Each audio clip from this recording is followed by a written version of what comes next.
دینے کے لیے ہم راضی نہیں ہوتے ہیں۔ اللہ تبارک و تعالیٰ نے 80 سال کے بعد ایک بیٹا دیا، پھر اللہ رب العالمین نے کہا کہ میری راہ میں سے قربان کر دو۔ حضرت ابراہیم اپنی بیوی کے پاس لوٹ کر آتے ہیں اور کہتے ہیں میری بیوی، اللہ رب العالمین کی طرف سے حکم ہے، آرڈر ہے، تم اپنے بچوں کو میرے حوالے کر دو اور میں لے کر چلتا ہوں۔ حضرت حاجرہ بلا سوچے سمجھے اپنے بیٹے کو حضرت ابراہیم علیہ السلام کے حوالے کر دیتے ہیں، اور کرنے کے بعد حاجرہ چلی جاتی ہیں، اپنے جگہ پر بیٹھ جاتی ہیں۔ بڑی لمبی داستان ہے، اس لمبی داستان کو اگر سنانا چاہوں تو میرے بھائیوں گھنٹوں کی درکار ہے، لیکن اس کا واقعہ ختم نہیں ہوگا۔ حضرت ابراہیم پر بہت بڑے مصیبتیں آئیں، بہت بڑی آزمائشیں آئیں، پریشانیاں آئیں، تمام چیزوں کو جھیل لیا۔ میرے بھائیوں اسی نسل سے اللہ کے رسول جناب محمد رسول اللہ صلی اللہ علیہ وسلم کو اللہ رب العالمین نے نبی بنایا۔ حضرت ابراہیم اپنے بچوں کو قربان کرتے ہیں، اللہ تبارک و تعالیٰ کی طرف سے خبر آتی ہے، قد صدقت الرؤیا، اے ابراہیم تو نے میرے خواب کو سچ کر دکھایا ہے، اے ابراہیم تو نے میری بات کو مان لیا ہے، تمہاری قربانی کی ہمیں کوئی ضرورت نہیں ہے۔ اے جبرائیل جاؤ دمبا اتار کر جنت سے لے کر جاؤ اور ابراہیم کے چھری کے نیچے اسماعیل کو کھینچ لو اور اسی چھری کے نیچے حضرت دمبا کو رکھ دو، دمبا کو رکھ دیا جاتا ہے، قربانی ہو جاتی ہے۔ میرے بھائیوں اسی قربانی کو آپ اور ہم اور ہمارے اسلاف اور صحابہ کرام اور تبع تابعین لوگ سارے لوگ اسی قربانی کو زندہ کرتے ہوئے ہر سال نظر آتے ہیں۔ حضرت محمد الرسول اللہ صلی اللہ علیہ وسلم نے جب قربانی کے پیشکش کی، لوگوں کے سامنے کہا، صحابہ کرام کے سامنے کہ صحابہ کرام کو کہا کہ آپ قربانی کریے۔ حضرت تمام صحابہ کرام نے کہا کہ اللہ کے رسول یہ قربانی کیا ہے، اس سے پہلے تو ہم نے کیا ہی نہیں ہے، یہ قربانی آپ کو ایک مرتبہ کہہ رہے ہیں کیا ہے؟ ما اضاحی یا رسول اللہ، اے اللہ کے رسول یہ ذبیحہ کیا ہے؟ اللہ کے رسول صلی اللہ علیہ وسلم نے فرمایا سنت ابیکم ابراہیم، یہ تیرے باپ حضرت ابراہیم علیہ السلام کی سنت ہے، سنت۔ اب وہ جانور کیسی ہونی چاہیے؟ قربانی تو سارے لوگ کر رہے ہیں، لیکن قربانی کے جانور کب خریدنی چاہیے، کیسا خریدنا چاہیے، وہ ساری کیٹیگریز اللہ کے رسول صلی اللہ علیہ وسلم نے فرما دی ہے کہ لوگوں اگر تم قربانی کے جانور خریدو تو اس کو پہلے خریدنے کے بعد اسے کھلاؤ پلاؤ تاکہ تمہاری محبت ان کی محبت سے ٹچ ہو جائے، تمہاری محبت اور ان کی محبت میں آلو ہو جائے، دوسرے سے گھل مل جاؤ۔ آپ دیکھتے ہوں گے جب آپ اپنے گھر میں ایک بکرا رکھتے ہیں قربانی کرنے کے لیے تو وہ بکرے حالانکہ اس سے پہلے آپ کے پاس کبھی نہیں آتا تھا، کبھی بیٹھتا نہیں تھا اور آپ کو دیکھ کر کے وہ جانور بھاگ جایا کرتا تھا، لیکن جب آپ اس کو قربانی کا نام دے دیتے ہیں، آپ کے گھر خصی پیدا ہوا، بکرا پیدا ہوا، آپ نے کہہ دیا کہ ہم قربانی کریں گے اس کو،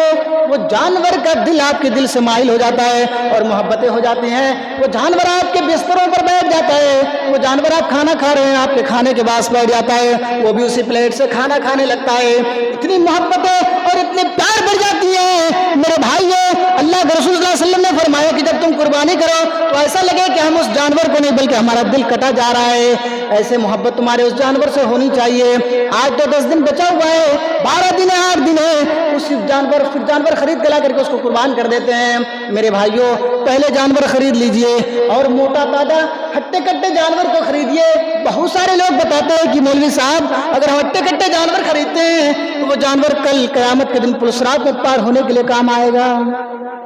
بہت سارے لوگ سوال کرتے ہیں مولوی صاحب، اور یہ سوال اس وقت ہوگا جب یہ قربانی کا موقع آتا ہے، قربانی کے موقع سے آپ سے سوال کیا جائے گا مولوی صاحب ہٹے کٹے اور تندرست موٹے تازے جانور کی قربانی اگر ہم کرتے ہیں تو یہ جانور پلسرات میں پار ہونے کے لیے ہمارا کام آئے گا۔ یہ حدیث ضعیف ہے، موضوع روایتیں ہیں، اس کا مطلب کچھ بھی نہیں بنتا ہے۔ یہ جانور آپ کے وہاں سواری کے کام آئے گا، وہاں خود پیدل چلنا پڑے گا، جانور اور کوئی سواری کام نہیں آئیں گی۔ اگر ایسا ہی ہوتا تو بہت سارے لوگ ہوتے ہیں پیسے والے جو دن اور دنیا کا کام نہیں کرتے، دنیا کا کام کرتے تو ہے لیکن دن کا کام نہیں کرتے ہیں، تو کفن کے جیب میں پیسہ چرا کے لے کے جاتا اور فرشتوں کو کہتا یار تھوڑی سی رشوت لے لو اور ہمیں پار کر دو۔ نہیں چلے گی، وہاں خود سے پار ہونا پڑے گا۔ اللہ کے رسول صلی اللہ علیہ وسلم نے فرمایا جب تم جانور کی قربانی کرو اور موٹے تازے ہٹے کٹے اگر جانور دو تو اس کے جسم پر رونگٹے ہوتے ہیں، جو بال جس کو کہتے ہیں رونگٹے، وہ رونگٹے اس کے جسم کے اندر بہت زیادہ ہوتا ہے، تو وہ اس رونگٹے کے برابر آپ کو ثواب دیا جائے گا۔ اس لیے اللہ کے رسول صلی اللہ علیہ وسلم نے فرمایا کہ تم موٹا تازہ اور ہٹے کٹے تندرست جانور کو دو تاکہ اس کے رونگٹے کے برابر تمہیں ثواب دیا جائے۔ اب وہ جانور کمزور نہیں ہونی چاہیے، کمزور لاگر جس کو کہتے ہیں کمزور، اس کا کان کٹا ہوا نہیں ہونی چاہیے، کوئی چمڑے کے اندر کوئی داغ نہیں ہونی چاہیے، وہ لنگڑا نہیں ہونی چاہیے، اس کا آنکھ وغیرہ پھٹا ہوا نہیں ہونی چاہیے، یعنی ایسے جانور کو آپ دیجیے قربانی کے لیے تاکہ آپ کا دل گوارا کرے کہ ہاں یار ہم نے قربانی دی ہے۔ قربانی دی ہے۔ تو اللہ کے رسول صلی اللہ علیہ وسلم نے صحابہ کرام سے کہا کہ آپ قربانی کرو۔ یہ قربانی حضرت محمد رسول اللہ صلی اللہ علیہ وسلم سے آج تک چلی آ رہی ہے، اور جب تک قیامت دنیا رہے گی، قیامت کی صبح تک یہ جانور کی قربانی دی جائے گی۔ ہم حضرت ابراہیم علیہ السلام کے طور و طریقے پر چلتے ہیں، انہی کے بتائے ہوئے طریقے پر، اور یہ قربانی انہی کی ہے۔ تو صحابہ کرام جیسے اللہ کے رسول صلی اللہ علیہ وسلم نے سنا کہ قربانی ہمیں کرنی ہے، صحابہ کرام فوراً میدان عمل میں دوڑ پڑے، کود پڑے اور قربانی کرنے لگے۔ آج ہمارے پاس دولت تو ہے، ہم تو قربانی کر پا رہے ہیں، لیکن ہمارے پڑوس میں رہنے والا وہ ہمارا بھائی جو کمزور ہے، جو مالی اعتبار سے حالات ان کی اچھی نہیں ہے، وہ قربانی کر نہیں پا رہے ہیں، تو ہماری ضرورت بنتی ہے کہ ہم اپنے پیسے ان کو دے کر کہ قربانی کریے آپ۔ قربانی کے جانور کے جو گوشت ہوتے ہیں ان کو 3 حصے میں تقسیم کیا جاتا ہے، 3 حصے میں۔ اللہ کے رسول صلی اللہ علیہ وسلم نے فرمایا جب آپ قربانی کے جانور کو حلال کریے، ذبح کریے اور اس کے گوشت کو بانٹ لیجئے تو اس کے 3 حصے کریے، 3 حصے میں سے ایک حصہ آپ اپنے پاس رکھیے، ایک حصہ غریبوں میں، مسکینوں میں، فقیروں میں بانٹیے، اور ایک حصہ جو ہے آپ اپنے خیش و اقارب جو آپ کے گھر کے اگل بگل ہے ان کو دیجئے، ان کا گوشت آپ لیجئے، آپ کے گوشت ان کو دیجئے۔ کیوں کہا ہے؟ لاجک اور کبھی ہم نے دماغ لگایا ہے کہ اللہ کے رسول نے 3 حصے کرنے کے لیے کہا ہے تو 3 حصہ کیوں کریں؟ مدنی کریم صلی اللہ علیہ وسلم نے فرمایا جب آپ کے گھر میں جانور کا گوشت آ جائے، قربانی کی گوشت آ جائے، آپ اس گوشت کو 3 حصے میں تقسیم کریے، بانٹیے، اور ایک کو غریبوں میں بانٹ دیجئے، ایک اپنے پاس رکھیے، اور ایک حصہ اپنے خیش و اقارب میں جو قرب جوار میں آپ کے لوگ رہتے ہیں، جو آپ کے خیش و اقارب رہتے ہیں، آپ کے خاندان والے رہتے ہیں، ان میں برابر تقسیم کریے۔ اللہ کے نبی نے فرمایا جب آپ اپنے گوشت ان کو دیں گے اور ان کا گوشت آپ لیں گے تو میرے بھائیو ایک محبت کا معیار بڑھے گا، ایک محبت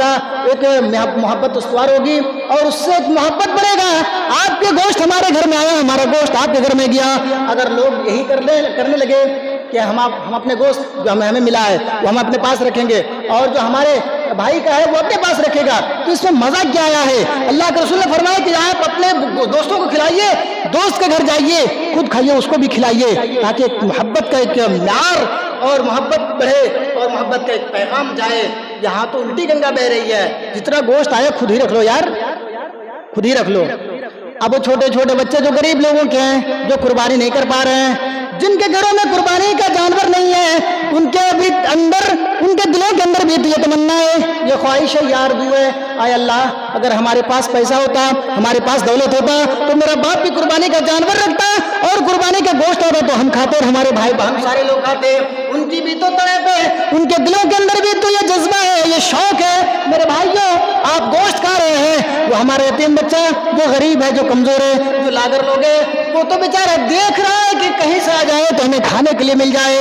لوگوں خود کھانے سے پہلے اس غریب کے گھر پہنچاؤ، خود اس قربانی کے گوشت کھانے سے پہلے اپنے گھر میں پکانے سے پہلے اس کے گھر پہنچاؤ، اس کے یہاں پہنچاؤ۔ اللہ کے رسول نے فرمایا وہ آپ کا بھائی جو آپ کے بغل میں رہتا ہے، جو آپ کا پڑوسی ہے، اگر آپ نے اس کا حق مارا، آپ نے اس کی زمین و جائیداد چھین لی، آپ نے اس کا حق مار کر کھایا، کل قیامت کے دن پیش کیے جاؤ گے اور آپ بخشے نہیں جاؤ گے۔ اس لیے اللہ کے رسول صلی اللہ علیہ وسلم نے فرمایا قربانی کے گوشت ان کے گھر میں پہلے پہنچاؤ، وہ کھائے اس کے بعد تم کھاؤ۔ لوگوں ہمیں بھی یہی صحیح کرنا چاہیے، جب ہمارے گھروں میں گوشت آئے قربانی کا تو ہم اس کے گھر پہنچائیں، غریبوں میں پہنچائیں، فقیروں میں پہنچائیں۔ اس امید کے ساتھ مت بیٹھے رہیے کہ وہ ہمارے گھر آئے گا تب ہم اس کو گوشت دیں گے۔ یہی ہو رہا ہے، اناج کا ٹائم ہوتا ہے، فطرے وغیرہ عشرے وغیرہ نکالتے ہیں، اب سوچتے ہیں کہ مولوی صاحب تو آئے گا اور اس کو پہنچائیں گے۔ نہیں، آپ کو خود پہنچانا پڑے گا۔ یہ تو ہم آپ کے اوپر بہت بڑے احسان کرتے ہیں کہ ہم لوگ خود چل کر کے جاتے ہیں اور جا کر کے اس چیزوں کو لے کر کے آتے ہیں۔ قربانی ہی کے گوشت ہو، ہم آپ کے گھر پہنچتے ہیں تب اب آپ ہمیں گوشت دیتے ہیں۔ یہ ذمہ داری ان کی نہیں ہے، ذمہ داری ہے کہ آپ پہنچائیے، کیونکہ آپ صاحب استطاعت ہے، آپ کے پاس استطاعت اللہ نے دی ہے، آپ نے قربانی کی ہے تو آپ سب سے پہلے ان کے گھر پہنچائیے، اس کے پاس پہنچا کر کے آئیے، اس کے بعد بیٹھ کر کے چین سکون سے کھائیے۔ اگر آپ نے اس کو نہیں دیا تو کل قیامت کے دن آپ پکڑے جائیں گے اور وہاں پیشکش ہوں گے تو پھر جواب دینا پڑے گا، کیوں نہیں دیے ہیں۔ تو میرے بھائیوں آج شاید 31 تاریخ ہے، 17 کو شاید غالباً عید الاضحیٰ ہے، تو اس سے پہلے ہم سبوں کو تیاری کر لینی چاہیے اور یہ دماغ کے اندر بٹھا لینا چاہیے کہ ہمارے جو بھائی ہیں جو نہیں دے پایا ہے تو ایک دوسرے سے پوچھئے کہ آپ قربانی دے سکے ہیں نہیں دے پائے ہیں، آپ کے پاس پیسہ ہے یا نہیں ہے۔ یہ پوچھنے کے بعد آپ جو صاحب استطاعت ہے وہ بیٹھیے گاؤں کے اندر اور بیٹھنے کے بعد جو ہے مشورہ کریے کہ ان کے ہاں قربانی کا جانور نہیں دیا گیا ہے، وہ قربانی نہیں دے پائے ہیں تو آپ اپنے پیسہ دے کر کے اس کو بھی قربانی دلائیے، یہ ہمارے اوپر ذمہ داری بنتی ہے۔ اللہ تبارک و تعالیٰ سے دعا کرتا ہوں کہ الہ العالمین ہم سبوں کو قربانی کرنے کی توفیق عطا فرما۔ مولا کریم اچھے جانور خرید کر قربانی کرنے کی توفیق عطا فرما۔ اللہ جو لوگ قربانی نہیں دے پائے ہیں، ہمیں اتنی طاقت اللہ تو نے دی ہے تو ہم دوسروں تک اس قربانی کے جانور کو پہنچائے اور اس کو دے تاکہ وہ ثواب بھی ہمیں ملے۔ الہ العالمین جب تک ہم لوگ زندہ رہے تو اسلام ایمان اور تیرے حبیب جناب محمد رسول اللہ صلی اللہ علیہ وسلم کے طور و طریقے پر چلنے کی توفیق عطا فرما، جب ہمارا خاتمہ ہو تو ایمان بالخیر ہو، آمین۔ اللہم صلی علی محمد وعلی آل محمد کما صلیت علی ابراہیم وعلی آل ابراہیم انک حمید مجید، اللہم بارک علی محمد وعلی آل محمد۔